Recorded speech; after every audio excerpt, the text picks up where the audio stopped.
ओम शांति। 3 फरवरी 2026 के ईश्वरीय महावाक्य। पहले एक नजर मुरली के मुख्य पॉइंट पर। बाबा ने कहा, अभी टाइम है, बाद में पुरुषार्थ करेंगे। यह ख्याल पुरुषार्थ में गिरा देता है। मौत का कोई समय तय नहीं, इसलिए कल कल करने की भूल नहीं करनी है। जितना हो सके निरंतर याद में रहने का पुरुषार्थ करना है। श्रीमत पर चलकर ही अपना सच्चा कल्याण हो सकता है। और फिर बाबा ने कहा, निराकार बाप साकार माध्यम ब्रह्मा द्वारा ही कर्म और सेवा कराते हैं। भारत सतयुग में पारसपुरी था, जहाँ पवित्रता, सुख और शांति थी। कलप कलप बाप आकर राजयोग सिखाते हैं।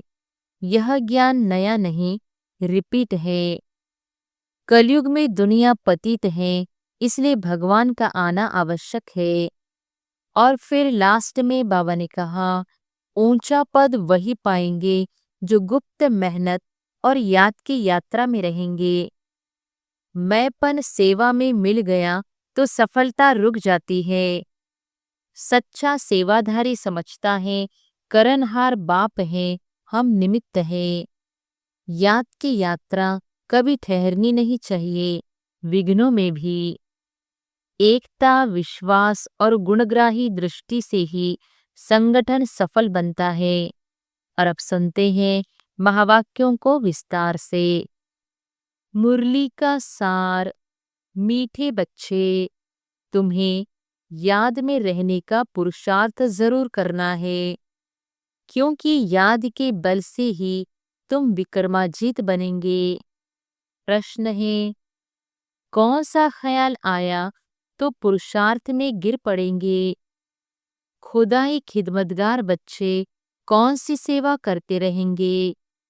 उत्तर है, कई बच्चे समझते हैं अभी टाइम पड़ा है, पीछे पुरुषार्थ कर लेंगे, परंतु नियम थोड़ी है, कल कल करते मर जाएंगे।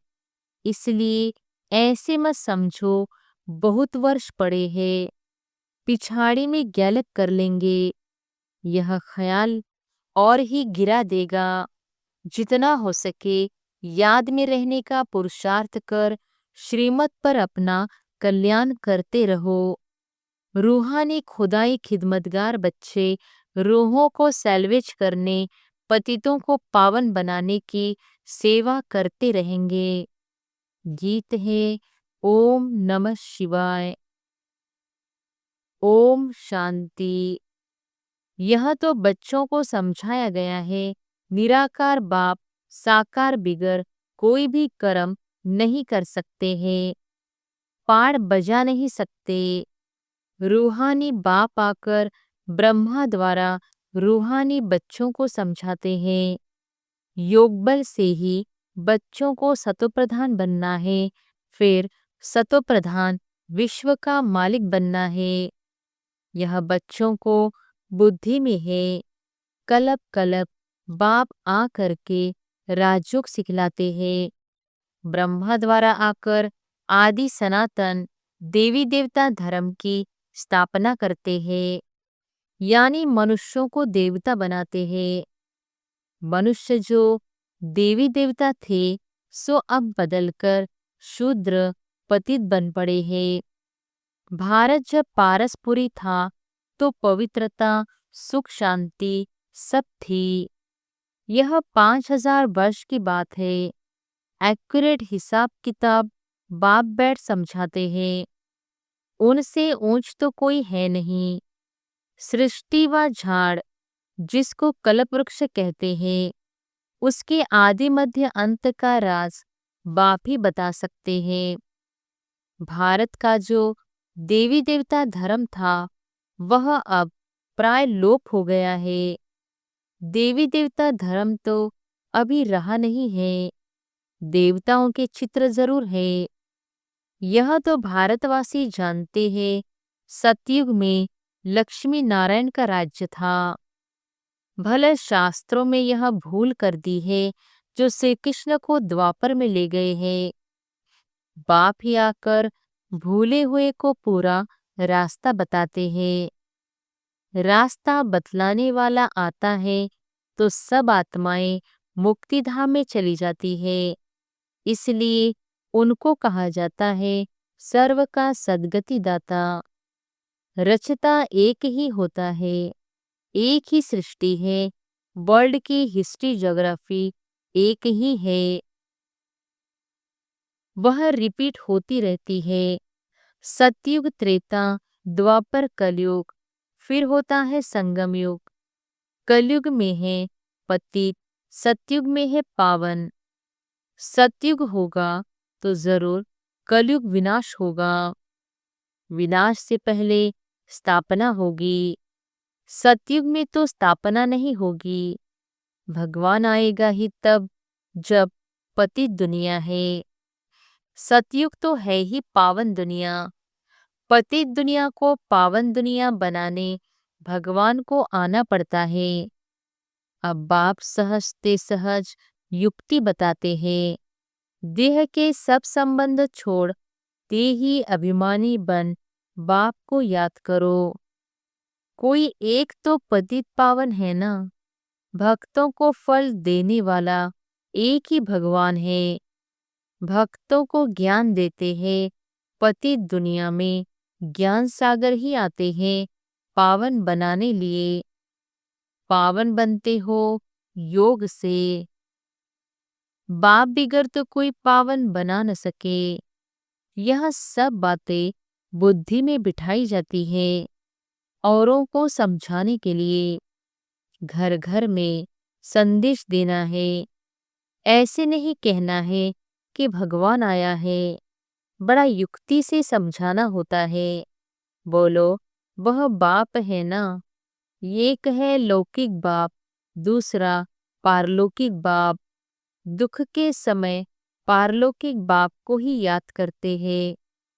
सुखधाम में कोई भी याद नहीं करते हैं। सतयुग में लक्ष्मी नारायण के राज्य में सुख ही सुख था। प्यूरिटी, पीस, प्रॉस्पर्टी थी। बाप का वर्षा मिल गया फिर पुकारते क्यों। आत्मा जानती है हमको सुख है।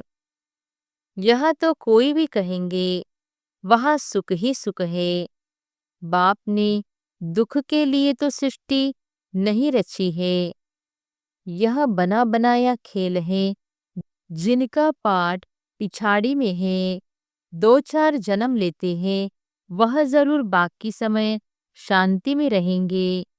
बाकी ड्रामा के खेल से ही निकल जाए यह हो नहीं सकता। खेल में तो सबको आना होगा। एक दो जन्म मिलते हैं तो बाकी समय जैसे कि मोक्ष में है। आत्मा पाठधारी है ना। कोई आत्मा को ऊंच पाठ मिला हुआ है, कोई को कम। यह भी अभी तुम जानते हो। गाया जाता है ईश्वर का कोई अंत नहीं पा सकते। बाप ही आकर अंत देते हैं रचता और रचना के आदि मध्य अंत का। जब तक रचता खुद न आए तब तक रचता और रचना को जान नहीं सकते। बाप ही आकर बतलाते हैं मैं साधारण तन में प्रवेश करता हूँ। मैं जिसमें प्रवेश करता हूँ वह अपने जन्मों को नहीं जानते।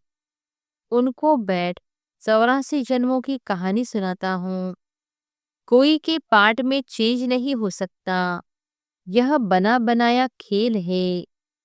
यह भी जिसकी बुद्धि में नहीं बैठता है, बुद्धि में तब बैठे जब पवित्र होकर समझे। अच्छी रीति समझने के लिए ही 7 रोज भट्टी है। भागवत आदि भी 7 दिन रखते हैं। यहाँ भी समझ में आता है कम से कम 7 दिन के सिवाय कोई समझ नहीं सकेंगे। कोई कोई तो अच्छा समझ लेते हैं, कोई कोई तो 7 रोज समझकर भी कुछ नहीं समझते। बुद्धि में बैठता नहीं। कह देते हैं हम तो 7 रोज आया, हमारी बुद्धि में कुछ बैठता नहीं। ऊंच पद पाना नहीं होगा तो बुद्धि में बैठेगा नहीं। अच्छा, फिर भी उनका कल्याण तो हुआ ना। प्रजा तो ऐसी ही बनती है। बाकी राज्य भाग्य लेना, उसमें तो गुप्त मेहनत है।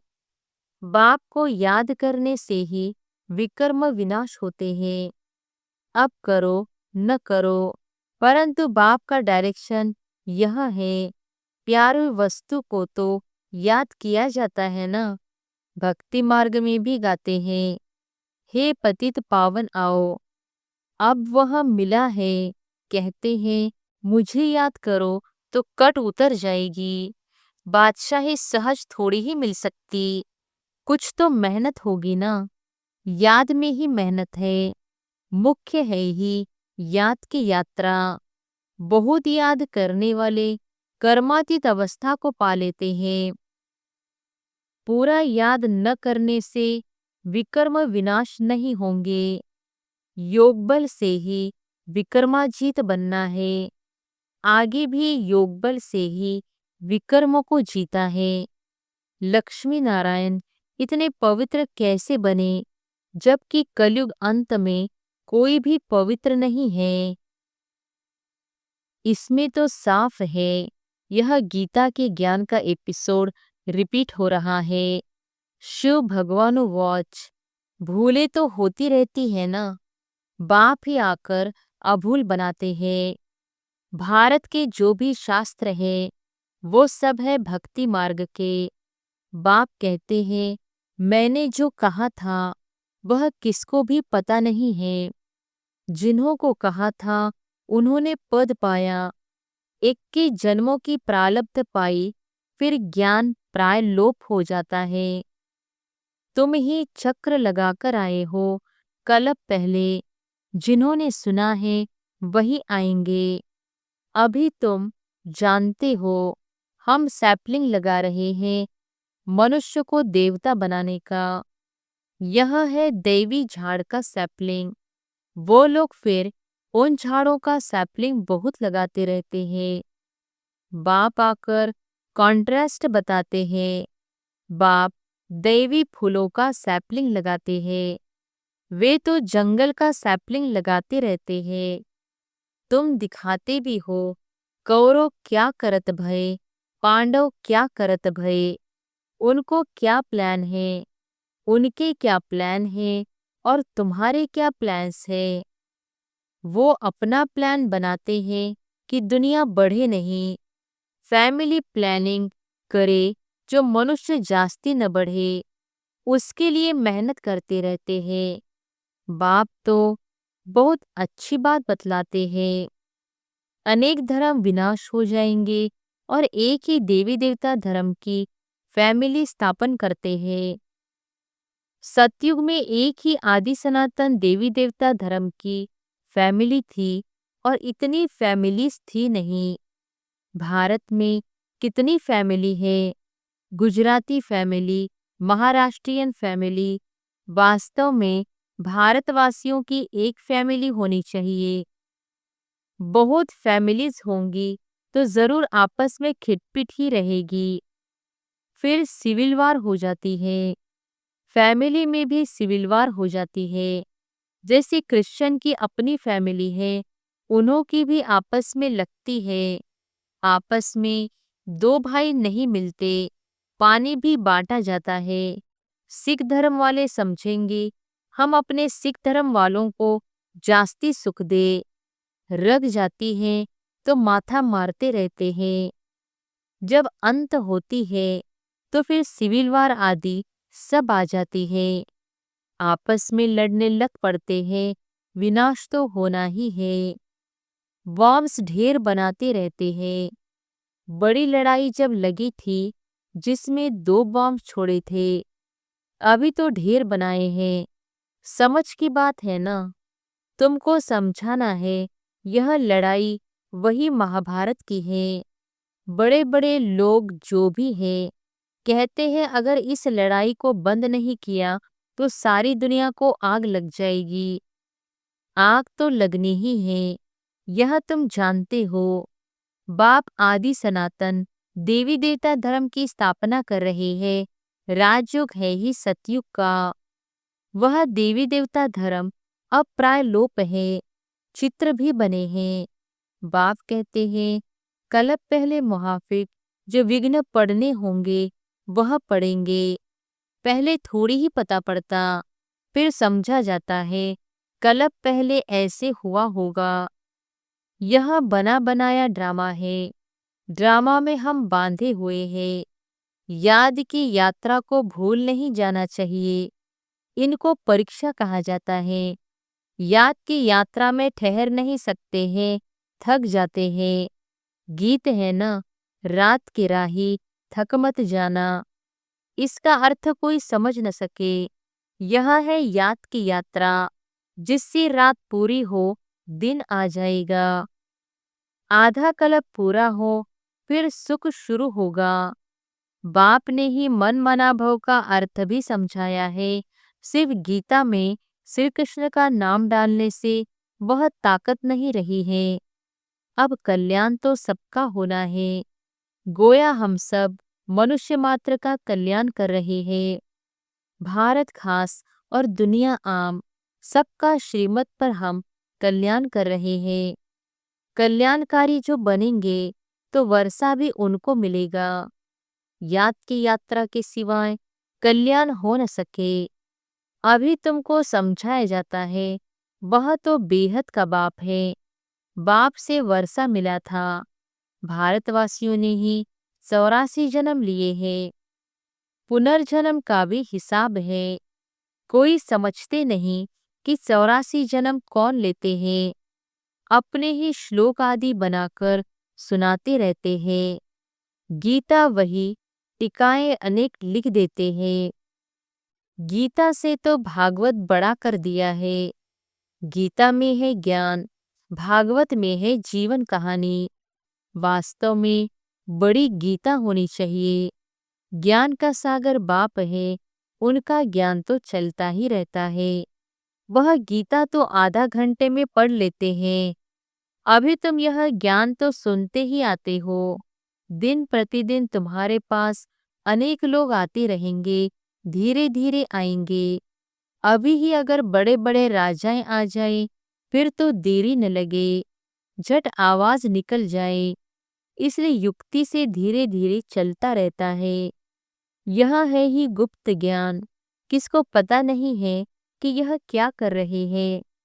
रावण के साथ तुम्हारी युद्ध कैसे है यह तो तुम ही जानो और कोई जान न सके। भगवानो वॉच, तुम सतोप्रधान बनने के लिए मुझे याद करो तो पाप नाश हो जाएंगे। पवित्र बनो तब तो साथ ले जाऊंगा।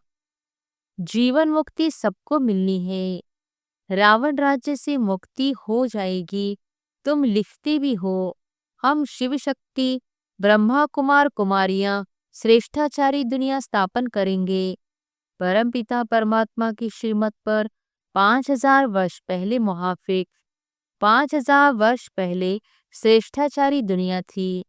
यह बुद्धि में बिठाना चाहिए। मुख्य मुख्य पॉइंट्स बुद्धि में धारण होगी तब याद की यात्रा में रहेंगे। पत्थर बुद्धि है ना। कोई समझते हैं अभी टाइम पड़ा है, पीछे पुरुषार्थ कर लेंगे। परंतु मौत का नियम थोड़ी है कल मर जाए तो कल कल करते मर जाएंगे। पुरुषार्थ तो किया नहीं, इसलिए ऐसे मत समझो बहुत वर्ष पड़े हैं, पिछाड़ी में गैलप कर लेंगे। यह ख्याल और ही गिरा देंगे। जितना हो सके पुरुषार्थ करते रहो। श्रीमत पर हर एक को अपना कल्याण करना है, अपनी जांच करनी है। कितना बाप को याद करता हूँ और कितना बाप की सर्विस करता हूँ। रूहानी खुदाई खिदमतगार तुम हो ना। तुम रूहों को सैल्वेज करते हो। रूह पतित से पावन कैसे बने उसकी युक्तियां बतलाते हैं। दुनिया में अच्छे और बुरे मनुष्य तो होते ही हैं। हर एक का पाठ अपना अपना है। यह है बेहद की बात। मुख्य टाल टालियां ही गिनी जाती है, बाकी तो पत्ते अनेक हैं। बाप समझाते रहते हैं बच्चे मेहनत करो, सबको बाप का परिचय दो तो बाप से बुद्धियोग जुड़ जाए। बाप सब बच्चों को कहते हैं पवित्र बनो तो मुक्तिधाम में चले जाएंगे। दुनिया को थोड़ी पता है कि महाभारत लड़ाई से क्या होगा। यह ज्ञान यज्ञ रचा गया है क्योंकि नई दुनिया चाहिए। हमारा यज्ञ पूरा होगा तो सब इस यज्ञ में स्वाहा हो जाएगा। अच्छा, मीठे मीठे सिकिलधे बच्चों प्रति माता पिता बाप दादा का याद प्यार और गुड मॉर्निंग। रूहानी बाप की रूहानी बच्चों को नमस्ते। धारणा के लिए मुख्य सार। पहली पॉइंट, यह बना बनाया ड्रामा है, इसलिए विघ्नों से घबराना नहीं है। विघ्नों में याद की यात्रा को भूल नहीं जाना है। ध्यान रहे याद की यात्रा कभी ठहर न जाए। दूसरी पॉइंट, पारलौकिक बाप का परिचय सबको देते हुए पावन बनने की युक्ति बतलानी है। देवी झाड़ का सैपलिंग लगाना है। वरदान है, मैंपन का त्याग कर सेवा में सदा खोए रहने वाले त्याग मूर्त सेवाधारी भव। मैंपन का त्याग कर सेवा में सदा खोए रहने वाले त्याग मूर्त सेवाधारी भव। सेवाधारी सेवा में सफलता की अनुभूति तभी कर सकते हैं जब मैंपन का त्याग हो। मैं सेवा कर रही हूँ, मैंने सेवा की, इस सेवा भाव का त्याग। मैंने नहीं की लेकिन मैं करनहार हूँ, करावनहार बाप है। मैंपन बाबा के लव में लीन हो जाए, इसको कहा जाता है सेवा में सदा खोए रहने वाले त्याग मूर्त सच्चे सेवाधारी। कराने वाला करा रहा है, हम निमित्त है। सेवा में मैंपन मिक्स होना अर्थात मोहताज बनना। सच्चे सेवाधारी में यह संस्कार हो नहीं सकते। स्लोगन है, व्यर्थ को समाप्त कर दो तो सेवा की ऑफर सामने आएगी। व्यर्थ को समाप्त कर दो तो सेवा की ऑफर सामने आएगी। ये अव्यक्त इशारे एकता और विश्वास की विशेषता द्वारा सफलता संपन्न बनो। एकता के लिए स्वयं में समाने की शक्ति चाहिए, इससे दूसरे का संस्कार भी अवश्य शीतल हो जाएगा। सदा एक दो में स्नेह की श्रेष्ठता की भावना से संपर्क में आओ। गुणग्राही बनो तो एकता कायम रह सकती है। आपके संगठन की शुभ भावना अनेक आत्माओं को भावना का फल दिलाने के निमित्त बनेगी, उन्हें नई राह मिलेगी। अच्छा, ओम शांति।